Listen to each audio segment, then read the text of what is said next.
So you're listening to the Matatu Film Stage podcast powered by Cinema Red Pill. I'm your host, Joel Tugeneo. And once again, I'm here with wooofbunny, aka Benjamin Mwesigwa, the director of Ttula. So, my first question is... Yes, sir. Why is the film called Ttula? Ttula. Ttula is a place. It's like a place in Kawempe, which is north of Kampala, right? And Ttula is full of crazy things and scenarios, despite what it looks like. So a lot of things have happened to me. So straight out of campus, actually straight out of first year campus, I left home. I left home and just started. Back then, we used to do work for like publishing houses, MK, a bunch of guys have worked there. MK, you remember MK? Yes, MK. MK, Fountain Publishers, like 10K a piece, and then you have to do like 100 pieces to get like enough money. So I left home. I felt like, I was making 10K. But after you grow, after you leave, you realize things and things start getting real. Yes. After handing in your major work, there's that sudden anxiety. Everything is real now. What are you going to use your life for? It becomes real. So what I do is get the money. My bro too wasn't having a good experience at hostel, so we got money, rented a house in Ttula, and a normal house like because bungalow is alone, but there are various houses. It's a house. It's a good house. It has at least 4 walls. It's a house. Yeah, it has 4 walls. Yeah.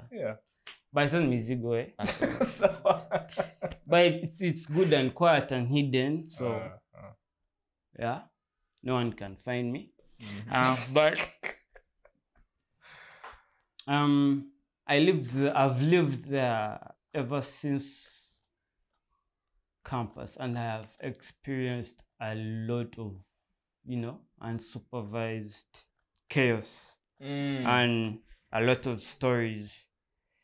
And it's where I realized most of the ideas and dreams and goals I'm working on. Actually, the initial plan was staying in like rent every 3 months in a different place and just move, with my brother. But, it doesn't work like that in real life, but Ttula basically there's something in rap called a double entendre. I don't know how you spell it or pronounce it, but in rap you can pronounce it anyway. So Ttula is both a place where all that happened. And Ttula is also like a state of mind. You could call it procrastination or laziness, or and not doing the work. Ttula, not doing the work. So it leads you down paths that whatever past his character went through, and distractions instead of doing the work. So Ttula is both that, but basically it's more of, it was meant to be a sequel, 3 parts, so all based in Ttula. You get like Ttula, the first one, then Ttula, the second one, like Ttula sees a girl, the second one, and it's a different character, but this character also, but that's not going to happen.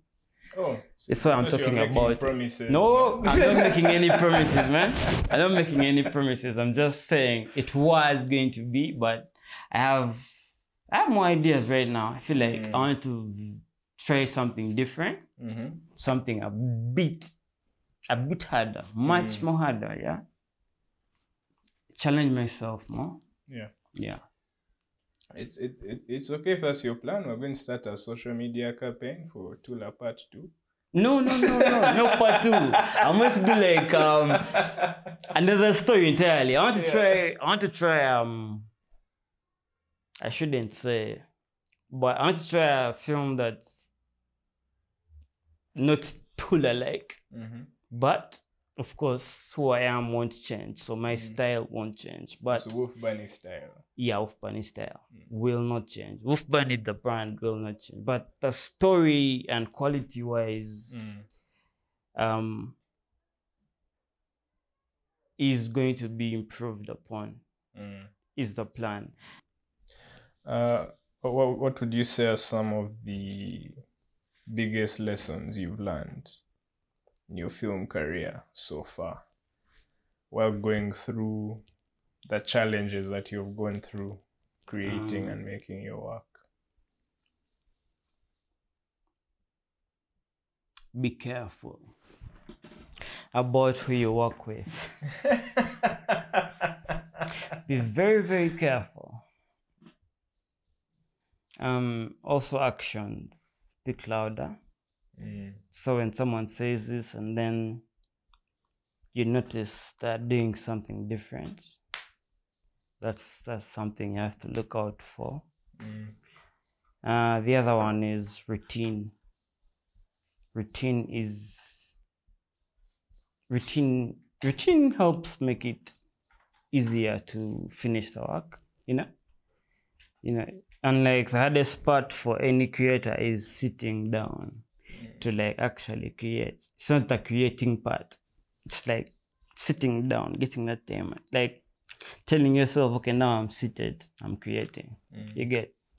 So routine helps me with that. I've learned that and kept it up for some time. What I learned is to stop trying to make stuff for people. Fine, you're making it for an audience, but you have to create something you're interested in, because you're going to spend months working on this or years working on this, and if you're not interested in it, it's not going to be good. It's not going to, it's just going to be that. It won't reach its full potential, So I learned that. I learned a lot. I can't even put it in words, but yeah, I think so. My self-doubt kind of decreased a little, and my, confidence is, just by 2-3%. So I just wanted to expand a bit, because again, your film does hit on very hard themes. There's suicide, there's depression, there's addiction. So what is generational? Yes, like there's the generational trauma / curses. Yeah, we call it here. Things that follow. Yeah, that stuff, man. Yeah. Ancestral vibes. Yeah.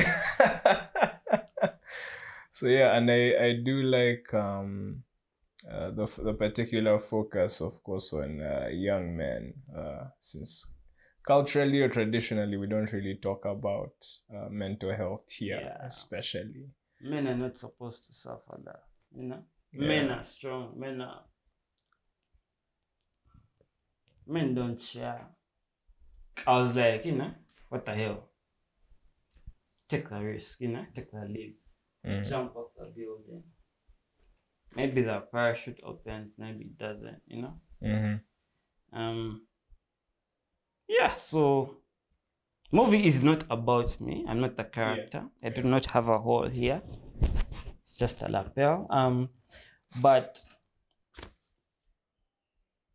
let's say experiences, or partially, things I know about, and like experienced, allegedly.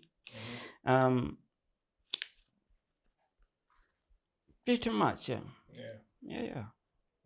The way I took it was like the silence almost killed him, because I think he walks in at the beginning and his father's hanged himself, and He because doesn't know what yeah, that is. yeah, and because he doesn't know where it even came from, that kind of speaks to the fact that the father didn't talk about it either. Yeah. He's also staying in his house. Yeah, so in he's not Ttula shocked, by he's himself. he's just confused. You get Yeah. it? Yeah, that was And a hard one to put yourself in those shoes, because my father is alive, I think. I don't know where he is though. Yeah, so that wasn't intention. I didn't mean to kill our father in the beginning. Yeah. Wow, what was the question? It wasn't really a question, just more of an observation about how you portrayed, like how silence kills young men in particular. Loneliness. Yeah, and the loneliness especially. That's a very big theme in your story. Yeah. And yeah, you have this, I guess, one of the more grounded, less abstract moments when he's trying to connect to this girl on the road. And yeah, it is not happening. He's very, very bad at it as well himself. That's a variation of Scissor Girl. Yeah. It was supposed to be part 2, but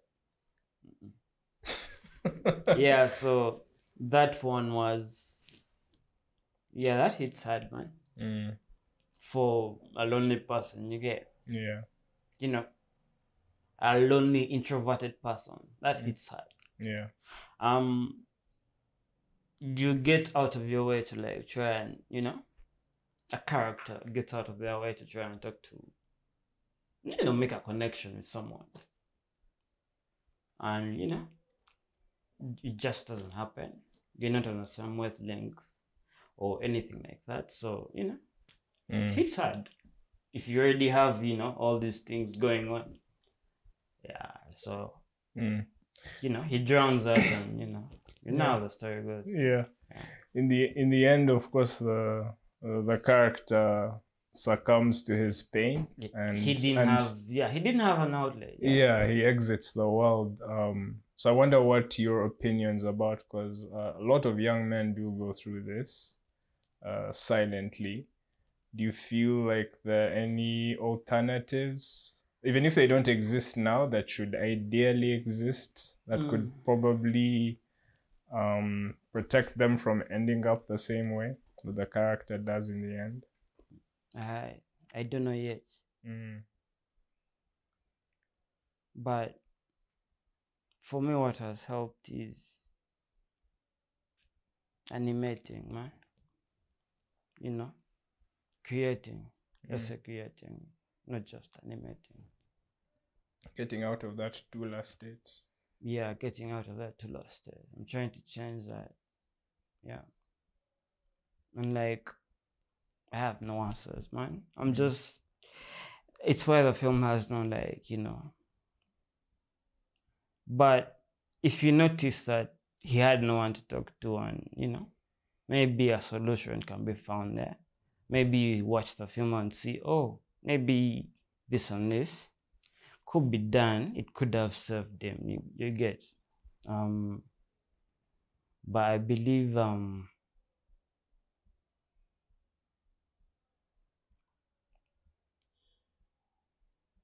I don't think I don't know. I can't say for sure, man. I don't think it's something you cure. I think it's something that's always there. Something lingering. And you never know when it's going to pop off. You get. Yeah. Scary stuff, but real life, yeah? Yeah. But, having a goal and a dream helps a lot. At least working towards something, Yeah. I know it helps you not feel too worthless, you get. Exactly. Yeah, too worthless. And like the excitement you get from finishing like a piece of work every day is growth. You feel it. You feel the growth and confidence and the happiness come. You get. When you do the work, you get it. Every day. When you do the work you're supposed to do, you feel it. You feel it. I don't know if I know you know. You feel it. Yeah. You feel like you're doing something on this planet. You get. Yeah. And like the way time flows is even different. You're in a different you're in a different world, man. It's like I want to live there. It's like lucid dreaming. I want to be tapped into those ideas. I want those angels to sing to me. I'll always be present to listen to their ideas. If their ideas are stupid, I won't, follow them. Of course, I have to select what I think is best. Do you feel like your perspective is realigned? How do you measure success for your film now? Because you've talked about how you've let go of chasing the awards. Yeah. So what's your measure of success once you've completed a film? Right now? Yeah. Like, how do you feel like, okay, this film has done something? How people react to it, or how people take it, or how it lives on, or how it's interpreted by them. Or is my message received or not? Or have I gotten like a couple of hours or minutes of your time and, gotten you to see a world you haven't seen before or think in a different way? I think that's what I'm chasing right now. That's my level of success, like my measure of success right now. Like I want to get better slowly with each one. You get it? Keep it, keep making them addictive and weird. Yeah. So addictive and weird. That's a good segue. So like, what are your like what kind of ideas or themes do you like to typically explore in your work? Like what are interesting topics for you to explore, you feel? Death and like bad endings. Because I feel like they're more realistic. Yeah. Like story-wise. Yeah. I don't like how, like someone like does all this stuff and then at the end they get redemption, like as a resolution in like a couple of minutes. And this guy has been like messing like the whole time. He's messing up and he gets a good ending. After all this, that's not real life. That's not relatable. That's like a fantasy. So I want to do more like your actions have like repercussions. Like that I'm more interested in that, you get, in making stuff like that. So if a character did something, just know it's coming back to them and not in a good way or bad way.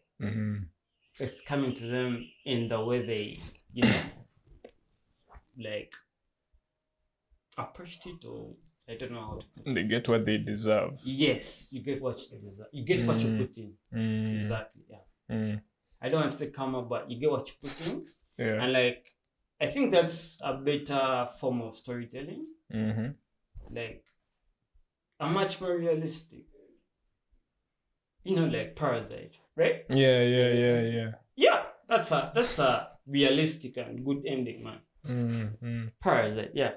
Okay. I've been influenced a lot by actually Asian cinema, man. I don't want to say just anime, but Asian cinema generally, even like the webtoons and web novels. Yeah, that's a very diverse Webtoon is palette, a brand. actually. Webtoon is a brand. Web novels. Yeah. Are there any particular inspirations? Lookism. Inspirations? Yes. No, none. None.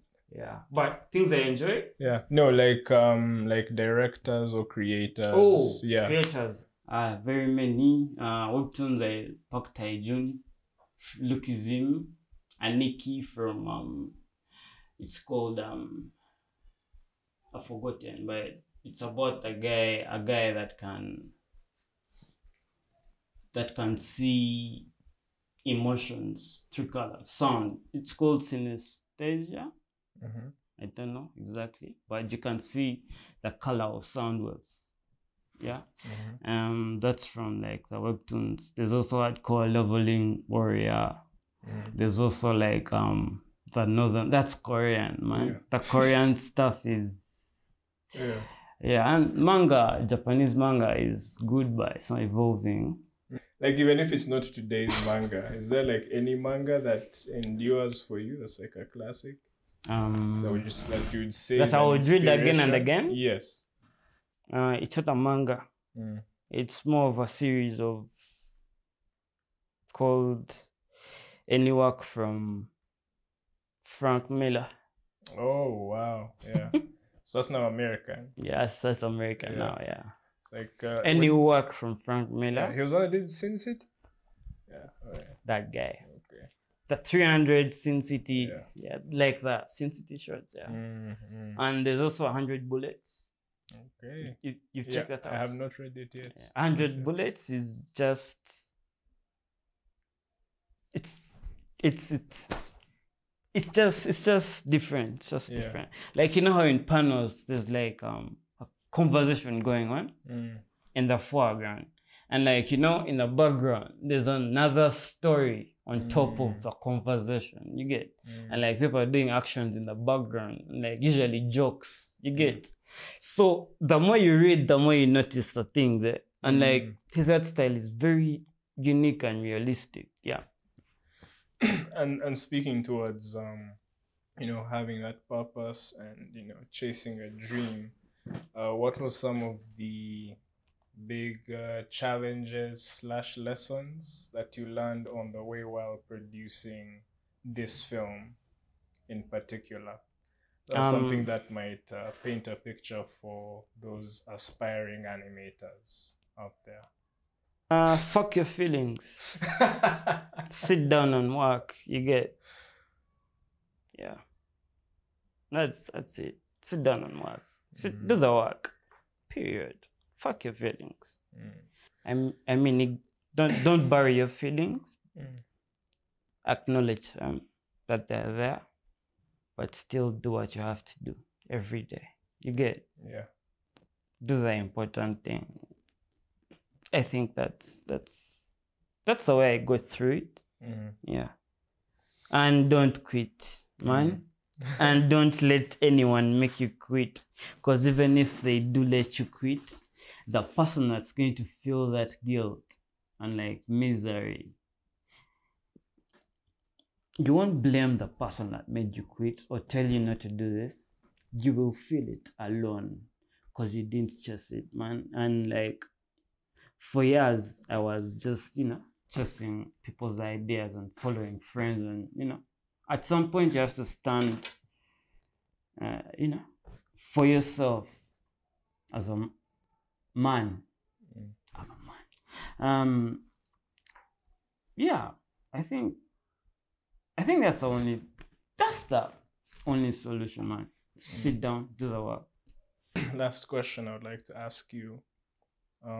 What stories or ideas are you looking forward to explore in the future? You don't have to give any specifics. Yeah. Genres? Can I give genres? You can give genres and an expansion, a little expansion to that. Like, if you were to travel forward in time, what would you love to be recognized or remembered for as a creator and an animator?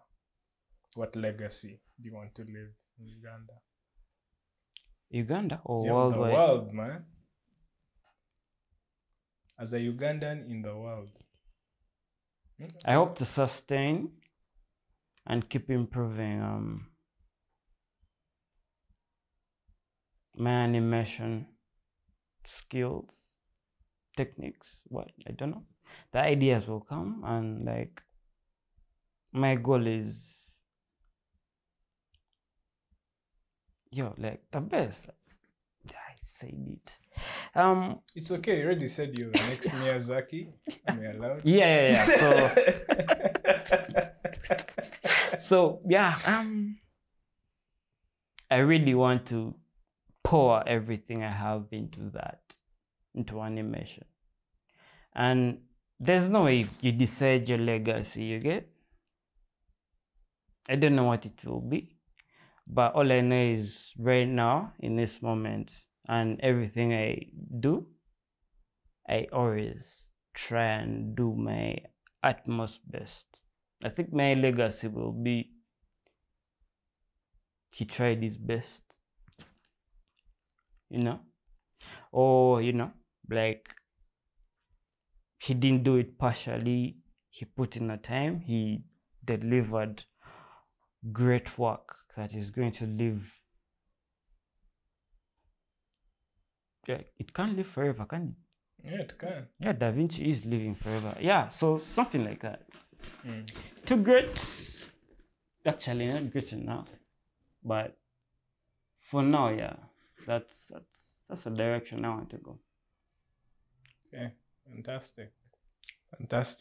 And there you have it. Cool. Thank you so much, wooofbunny, aka Benjamin Mwesigwa. You can see Ttula this year's Matatu Film Stage. Thank you for listening to the Matatu Film Stage podcast, powered by Cinema Red Pill. I've been your host, Joel Tugeneo. Happy times.